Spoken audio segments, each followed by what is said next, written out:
জাতিসংঘ আসলে আমাদের জন্য কি করতেছে, কি করার কথা ছিল, কি করবে, জাতিসংঘের প্রয়োজনীয়তা কতটুকু আছে, সেই বিষয়ে আজকে আমি আলোচনা করব। আমি আছি রুবেল আপনাদের সাথে। জাতিসংঘের মহাসচিব একটি কথা বলেছেন যে বর্তমানে জাতিসংঘ বৈঠকের ভারে এবং রিপোর্টের ভারে নুয়ে পড়েছে। অর্থাৎ জাতিসংঘ অতিরিক্ত পরিমাণে বৈঠক করতেছে এবং এর ফলে তার যে মূল কাজ সেটি হারিয়ে যাচ্ছে। বিগত 2024 সালে জাতিসংঘ প্রায় 27,000 বৈঠক করেছে। এর ফলে জাতিসংঘের যে মূল কাজ, যে লক্ষ্য, সেটা আসলে মূলত হারিয়ে যাচ্ছে। এবং জাতিসংঘ বর্তমান প্রেক্ষাপটে জাতিসংঘের অবস্থান কি, আলোচনা শুরুর পূর্বে অবশ্যই আপনাদের প্রতি রিকোয়েস্ট রইল, যদি ভিডিওটি ভালো লাগে অবশ্যই চ্যানেলটি একটু সাবস্ক্রাইব করে দিবেন। কারণ এই ধরনের আলোচনা করার জন্য অবশ্যই বিশাল পরিমাণ তথ্যের গ্যাদার করতে হয় এবং অনেক বড় একটি কষ্টের কাজ। সো সবাই পাশে থাকবেন, একটু চ্যানেলটি সাবস্ক্রাইব করে দিবেন। এখন আসি আসলে জাতিসংঘ তৈরির প্রেক্ষাপট। দ্বিতীয় বিশ্বযুদ্ধের পরে যখন বিশ্বব্যাপী দ্বিতীয় বিশ্বযুদ্ধের ধ্বংসযজ্ঞ ছড়িয়ে ছিটিয়ে বিভিন্ন সমস্যা সারা বিশ্বব্যাপী, তখন সেই সমস্যা থেকে মুক্তি পাওয়ার জন্য তখন জাতিসংঘ নামক একটি সংস্থা তৈরি হয়। যদিও প্রথম বিশ্বযুদ্ধের পরে লিগ অফ নেশনস গঠিত হয়েছিল, সেখানে মূলত ইউরোপ ভিত্তিক একটি সংস্থা ছিল, যার নেতৃত্বে যুক্তরাষ্ট্র আসলে জড়িত ছিল না। যার ফলে ওই সংস্থাটি আসলে এইভাবে কাজ করতে না পারার কারণে তার ফলস্বরূপ সংগঠিত হয় লিগ অফ নেশনস। এর ব্যর্থতার ফলস্বরূপ আমরা পেয়েছি দ্বিতীয় বিশ্বযুদ্ধ। দ্বিতীয় বিশ্বযুদ্ধে ব্যাপক ধ্বংসযজ্ঞ হয়েছে সারা বিশ্বে, সেটা আমরা দেখতে পেয়েছি বিভিন্ন পত্র পত্রিকায়, খবরের মাধ্যমে সেটা আমরা জানতে পেয়েছি। আসলে দ্বিতীয় বিশ্বযুদ্ধে পারমাণবিক বোমা সর্বশেষ ব্যবহার হয়েছিল, যার ফলে হিরোশিমা নাগাসাকি কি পরিমাণ ধ্বংসযজ্ঞ হয়েছিল এটা আমরা সবাই কম বেশি জানি। এর পরবর্তী প্রেক্ষাপটগুলো আমি আসছি যে এরপরে যখন 1945 সালে দ্বিতীয় বিশ্বযুদ্ধের সমাপ্তির প্রাককালে আমরা জাতিসংঘ গঠনের প্রক্রিয়া থেকে শুরু করে সর্বশেষ আমরা জাতিসংঘটা পেয়েছি। জাতিসংঘ সংগঠনের মূল উদ্দেশ্যটা ছিল সারা বিশ্বব্যাপী আমরা যত জাতি, ধর্ম, বর্ণ, দেশ সবাই মিলেমিশে যেন এই পৃথিবীটাকে সুন্দর ও বাসযোগ্য গড়ে তুলতে পারি। এই লক্ষ্যটা ছিল আমাদের জাতিসংঘের। কিন্তু জাতিসংঘের এই লক্ষ্যটা থাকা সত্ত্বেও জাতিসংঘ তার কিছুই করতে পারে না। প্রথম বিশ্বযুদ্ধের পরে দ্বিতীয় বিশ্বযুদ্ধের পূর্বে যে লিগ অফ নেশন গঠিত হয়েছিল, যেটা যুদ্ধকে পৃথিবী থেকে বাঁচানোর জন্য গঠিত হয়েছিল, সেটা ব্যর্থ হয়েছে। এখন আমরা বর্তমানে জাতিসংঘের অধীনে সারা বিশ্বে একত্রিত হওয়ার চেষ্টা করতেছি। আসলে বর্তমানে জাতিসংঘ যে কাজগুলো করতেছে এগুলো কিভাবে করতেছে, কি কি তার ব্যর্থতা আছে, আমরা সেই বিষয়ে একটু যাচ্ছি। জাতিসংঘ গঠিত হওয়ার পরপরই 1950 সালের দিকে কোরীয় উপদ্বীপে যুদ্ধ শুরু হয়। অর্থাৎ দুই কোরিয়া, উত্তর কোরিয়া, দক্ষিণ কোরিয়া ব্যাপক পরিমাণ সংঘর্ষে জড়ায়। এই সংঘর্ষের ফলে দুই কোরিয়ার সংঘর্ষের ফলে সেখানে ব্যাপক প্রাণহানি ঘটে, অথচ জাতিসংঘ সেখানে সেটা প্রতিরোধে কোনো ভূমিকা রাখতে পারে না। কেন ভূমিকা রাখতে পারে না? এর মূল কারণ হলো দুই পরাশক্তি, একদিকে সোভিয়েত ইউনিয়ন, অন্যদিকে যুক্তরাষ্ট্র। দুইটি শক্তি দুই দিকে ছিল। তাদের ভেটো ক্ষমতার মাধ্যমে জাতিসংঘে সর্বসম্মতিক্রমে কোনো প্রস্তাব পাশ হতে দেয়নি। তারা পেছন থেকে দুই পক্ষকে বিভিন্নভাবে সমর্থন দিয়ে এই যুদ্ধটাকে ব্যাপক পরিমাণে তারা চালিয়ে নিয়েছে, যার ফলশ্রুতিতে সাধারণ মানুষ ব্যাপকভাবে সেদিন ক্ষয়ক্ষতির শিকার হয়েছিল। এর পরবর্তীতে যখন আসে 1955 সালে ভিয়েতনাম সেখানে আবার আক্রমণ শুরু করে একে অপরকে। সেইখানে যুক্তরাষ্ট্র এক পক্ষ সমর্থন করে সেই যুদ্ধটাকে 1975 সাল পর্যন্ত প্রলং করে সেটাকে নিয়ে যায়। এর ফলে দেখা যায় যে আসলে সেই জাতিসংঘের যে লক্ষ্য ছিল, উদ্দেশ্য ছিল আমাদের যুদ্ধ বন্ধের, সেটা এই ভেটো ক্ষমতার কারণে আসলে সম্ভব হয়নি। সর্বসম্মতিভাবে কোনো সিদ্ধান্ত পাশ করতে গেলেই সেখানে জাতিসংঘ ভেটো দেয়।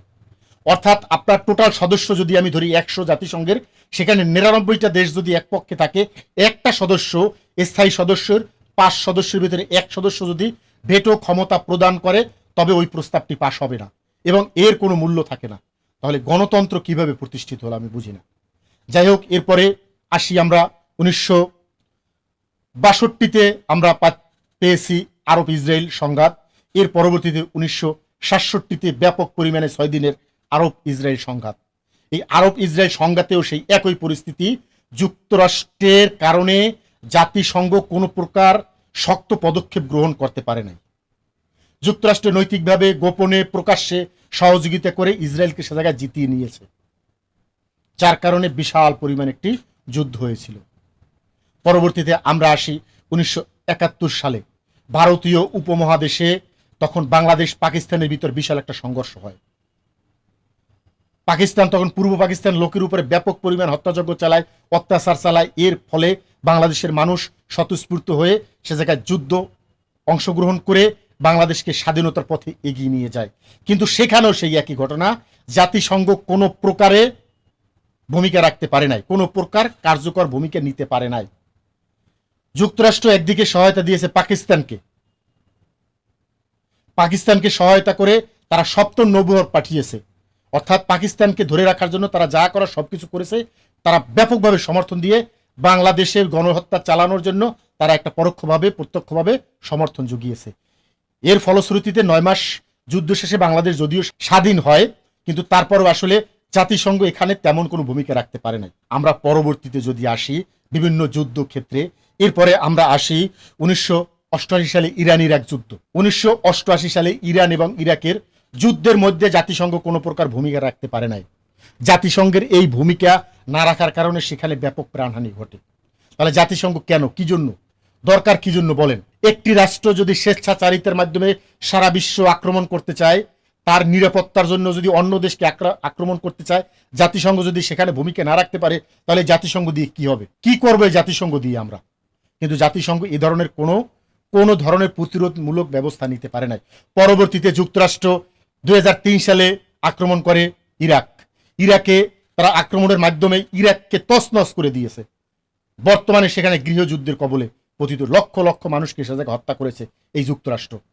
শুধুমাত্র গণবিধ্বংসী অস্ত্র আছে এই অজুহাতে, অথচ তারা সেটা প্রমাণ করতে পারেনি। তাহলে জাতিসংঘ কি করেছে সেখানে? জাতিসংঘ সেখানেও কিছু করতে পারে না। পরবর্তীতে আমাদের লিবিয়াকে ধ্বংস করেছে ন্যাটো। যুক্তরাষ্ট্রের সমর্থনে, যুক্তরাষ্ট্রের নেতৃত্বে ন্যাটো লিবিয়ায় হামলা চালিয়েছে। ভাই, একটা স্বাধীন দেশে আরেকটা দেশ যখন আক্রমণ করতে যায়, সেটা যদি জাতিসংঘ প্রতিরোধ করতে না পারে, তাহলে জাতিসংঘ কেন, কি করব আমরা জাতিসংঘ দিয়া? জাতিসংঘ কেন দাঁড়িয়ে আছে? এই প্রশ্নটা সকলের কাছে। অবশ্যই আপনারা এই জাতিসংঘ সম্পর্কে যে যতটুকু তথ্য জানেন গঠনমূলকভাবে কমেন্টস করে অবশ্যই জানাবেন। আমরা এরপরে আসি আফগানিস্তানে যুক্তরাষ্ট্র হামলা করলো। তারা বলেছে যে আফগানিস্তানের পাহাড়ের মধ্য থেকে লাদেন যুক্তরাষ্ট্রের টুইন টাওয়ার ধ্বংস করেছে, অর্থাৎ আফগানিস্তানে বসে থেকে টুইন টাওয়ার ধ্বংস করেছে লাদেন। যাই হোক, এটা বিশ্ব মিডিয়ায় পরবর্তীতে এই প্রচারণা প্রোপাগান্ডা হিসেবে প্রমাণিত হয়েছে। বিভিন্ন তথ্য প্রমাণ অনলাইনে সার্চ করলে আপনারা পাবেন। বাট একটা স্বাধীন দেশে যুক্তরাষ্ট্র আক্রমণ করলো, এই সভ্য জগতে সেখানে জাতিসংঘ কিছুই করতে পারলো না। এখন যে বর্তমানে পরিস্থিতিটা বিরাজ করতেছে, জাতিসংঘের কথা না শোনে চীন, না শোনে রাশিয়া, না শোনে যুক্তরাষ্ট্র, কোনো পক্ষই জাতিসংঘের কথা শুনছে না। তাহলে ভবিষ্যৎটা কোথায়?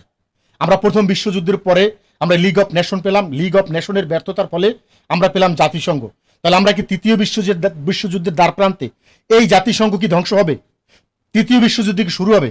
বর্তমানে 2-1 দিনে রাশিয়া এবং যুক্তরাষ্ট্র যেভাবে পারমাণবিক অস্ত্র নিয়ে একে অপরের মুখোমুখি হচ্ছে, জাতিসংঘ সেখানে ন্যূনতম ভূমিকা রাখতে পারছে না। জাতিসংঘের সামান্যতম ভূমিকা রাখার জায়গায় কোনো সুযোগ নাই। তাহলে আমরা কি তৃতীয় বিশ্বযুদ্ধের সম্মুখীন হতে বসেছি? এই তৃতীয় বিশ্বযুদ্ধ যদি সংগঠিত হয়, তাহলে বিশ্বটা মেছাকার হবে। এই জাতিসংঘ নামক সংস্থাটি থাকবে না। আজকের ইসরায়েল ফিলিস্তিনে যেভাবে বর্বরতা চালাচ্ছে, এটা জাতিসংঘ ন্যূনতম পরিমাণ সেখানে হেল্প করতে পারতেছে না। শুধুমাত্র তারা বিবৃতি দিয়ে যথেষ্ট, দুঃখ প্রকাশ করে যথেষ্ট, তারা কার্যকরভাবে কোনো ধরনের ব্যবস্থা নিচ্ছে না। যাই হোক, এর ফলশ্রুতিতে রাশিয়া ইউক্রেন যুদ্ধে জাতিসংঘ কোনো প্রকার ভূমিকা রাখতে পারছে না, কারণ রাশিয়ার আছে ভেটো প্রদানের ক্ষমতা। রাশিয়ার বিরুদ্ধে কোনো প্রস্তাব পাশ করতে গেলেই সে জায়গায় রাশিয়া চীন ভেটো দিচ্ছে, তাদের বিরুদ্ধে কোনো প্রস্তাব পাশ হচ্ছে না। আমেরিকার কথার বাইরে কোনো প্রস্তাব পাশ হতে গেলে সেখানে আমেরিকা ভেটো দিচ্ছে। ভাই, ভেটো দেওয়ার ক্ষমতাটাই আসলে জাতিসংঘকে ক্ষমতাকে কুক্ষিগত করেছে। এর ফলেই আমরা সাধারণ মানুষ আসলে নিরাপত্তা পাচ্ছি না এই জাতিসংঘের পক্ষ থেকে। তা আমি আশা করব জাতিসংঘকে সঠিকভাবে পরিচালনার মাধ্যমে বিশ্বকে তৃতীয় বিশ্বযুদ্ধের হাত থেকে রক্ষা করুন। যারা বোদ্ধা, যারা ব্যক্তি আছেন, বিশ্ব নেতৃত্বে যারা আছেন, তাদের প্রতি অনুরোধ, অবশ্যই এই জাতিসংঘকে কার্যকরভাবে প্রতিষ্ঠা করে জাতিসংঘের আদালতকে কার্যকরভাবে প্রতিষ্ঠার মাধ্যমে আপনারা অবশ্যই অবশ্যই একটি তৃতীয় বিশ্বযুদ্ধের হাত থেকে আমাদের রক্ষা করুন। তৃতীয় বিশ্বযুদ্ধ শুরু হলে সেখানে পারমাণবিক অস্ত্রের যথেষ্ট ব্যবহার হলে আমরা আর এই বিশ্বে থাকতে পারবো না, এই বিশ্বটাই বাসযোগ্য হবে না। তাই অবশ্যই জাতিসংঘকে বলবো, আপনি পেছনের সকল ব্যর্থতা থেকে শিক্ষা নিয়ে ভবিষ্যতে যেন নতুন কোনো সংঘাত তৈরি না হয়, প্রয়োজনে জাতিসংঘ সনদের পরিবর্তন করুন, প্রয়োজনে এখানে যেভাবে যা করা দরকার সেটা করুন। তারপর আমরা তৃতীয় বিশ্বযুদ্ধ থেকে রেহাই চাই, আমরা এ থেকে মুক্তি চাই। কারণ যুক্তরাষ্ট্র কোনোভাবেই রাশিয়া কোনোভাবেই যুক্তরাষ্ট্র আক্রমণ করলে সারা বিশ্ব যুদ্ধে জড়িয়ে পড়বে। এর ফলে সারা বিশ্বই বাসযোগ্য আমাদের ক্ষমতাটা হারিয়ে ফেলবে। তাই অবশ্যই অবশ্যই বিষয়টি খেয়াল রাখবেন। অসংখ্য ধন্যবাদ। আমি রুবেল আপনাদের বিষয়টা নিয়ে আলোচনা করলাম। অবশ্যই এই বিষয়ে যদি আপনার কোনো মতামত থাকে অবশ্যই কমেন্ট বক্সে জানাবেন। আবারও বলছি, চ্যানেলটি সাবস্ক্রাইব করে দিয়ে পাশে থাকবেন। এ ধরনের তথ্য আমরা নিয়মিত আপনাদের সামনে উপস্থাপন করার চেষ্টা করব। অসংখ্য ধন্যবাদ।